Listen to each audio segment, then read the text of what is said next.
Pernahkah kalian melihat petir atau kilat ketika mau terjadi hujan? Bagaimana kilat atau petir dapat terjadi?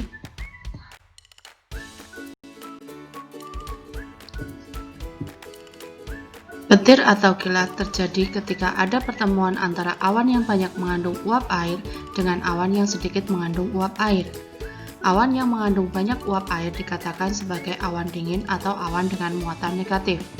Sedangkan awan yang mengandung sedikit uap air disebut sebagai awan panas atau awan dengan muatan positif. Terjadinya kilat atau petir adalah salah satu contoh peristiwa gejala listrik statis. Seorang ilmuwan yang bernama Benjamin Franklin mengatakan bahwa kilat atau petir merupakan kilatan cahaya yang muncul akibat perpindahan muatan negatif antara awan dengan awan atau antara awan dengan bumi. Apakah hanya terjadinya petir yang termasuk gejala listrik statis? Apa sih yang dimaksud dengan gejala listrik statis?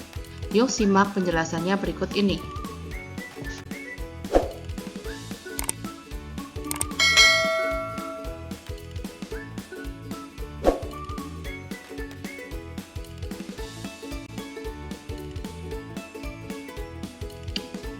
Gejala listrik statis terjadi ketika benda-benda yang memiliki aliran listrik saling berpautan tanpa adanya sumber daya listrik, atau dengan kata lain, benda tersebut dapat menghasilkan proton maupun elektron tanpa menggunakan elemen pembangkit energi listrik. Sebagai contoh, sedotan plastik yang digosok dengan tangan kering, kemudian didekatkan dengan sedotan lain, ternyata kedua sedotan tersebut akan tarik-menarik atau tolak-menolak. Di sini kita lakukan percobaan dengan dua cara. Yang pertama, sedotan digosok dengan sebuah tisu. Ternyata hasilnya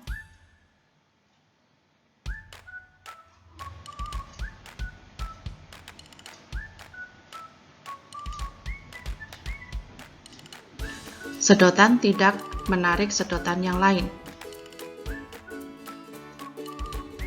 Cara yang kedua, kita gosok sedotan dengan menggunakan tangan kering.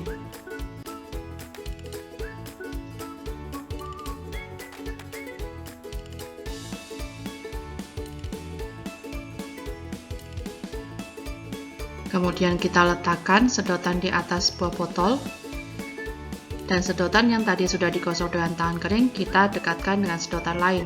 Ternyata di sini hasilnya adalah sedotan tersebut akan tarik-menarik atau tolak-menolak.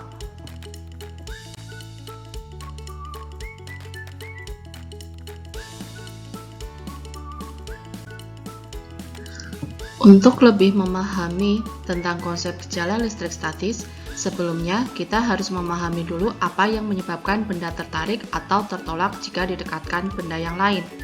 Semisal di video sebelumnya, sedotan yang digosok dengan tangan ternyata ketika didekatkan dengan sedotan yang lain akan saling tarik-menarik. Tarik-menarik atau tolak-menolaknya benda ketika didekatkan satu sama lain disebabkan karena adanya muatan pada benda tersebut. Setiap benda memiliki bagian kecil yang disebut sebagai atom. Setiap atom tersusun atas muatan-muatan. Muatan tersebut adalah proton, elektron, dan neutron. Elektron adalah muatan negatif, proton adalah muatan positif, neutron tidak memiliki muatan baik positif ataupun negatif.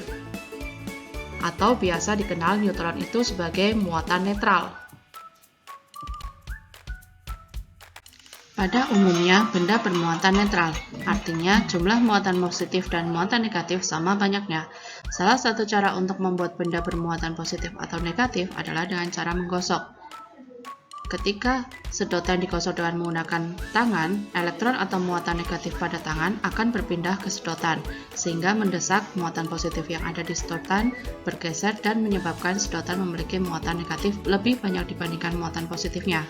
Karena muatan negatif lebih banyak dibandingkan positif, maka benda akan bermuatan negatif. Sehingga ketika sedotan tersebut didekatkan dengan kertas atau sedotan yang lainnya akan menjadi tertarik atau tertolak.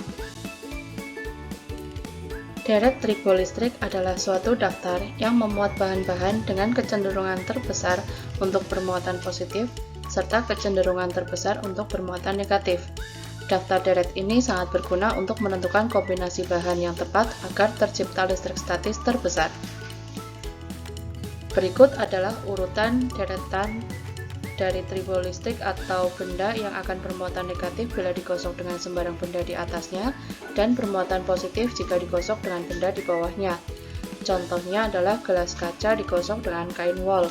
Gelas kaca akan bermuatan positif sedangkan kain wol akan bermuatan negatif. Dilihat pada tabel, gelas kaca berada pada urutan 3 sedangkan wol ada di urutan keempat.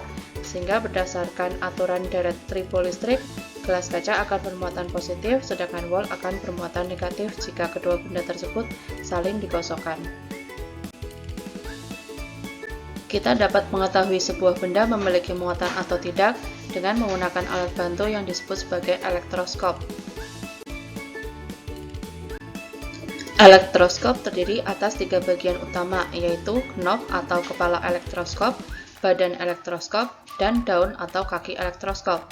Jika sebuah benda didekatkan ke kepala elektroskop ternyata menyebabkan kaki elektroskop atau daun elektroskop membuka, maka dapat dikatakan muatan benda sama dengan daun.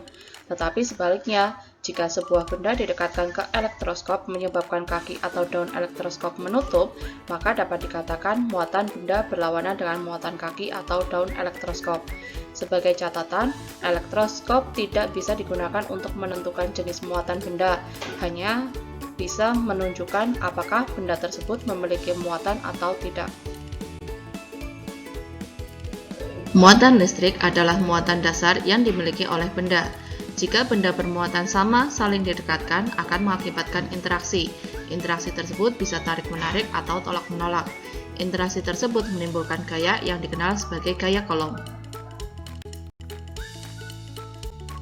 Untuk menentukan besarnya gaya Coulomb atau interaksi antara kedua muatan, kita bisa menggunakan rumus F sama dengan K kali Q1 kali Q2 dibagi R kuadrat, di mana F adalah gaya Coulomb dengan satuan Newton, kemudian Q adalah muatan listrik, satuannya adalah Coulomb, R adalah jarak antara dua muatan, satuannya adalah meter, dan K adalah konstanta. Biasanya besarnya adalah 9 kali 10 pangkat 9 Newton meter kuadrat per Coulomb kuadrat. Sebagai contoh, dua buah benda masing-masing bermuatan 6 mikrocoulomb dan min 8 mikrocoulomb, terpisah sejauh 2 cm. Hitunglah gaya tarik-menarik atau tolak-menolak antara dua benda tersebut.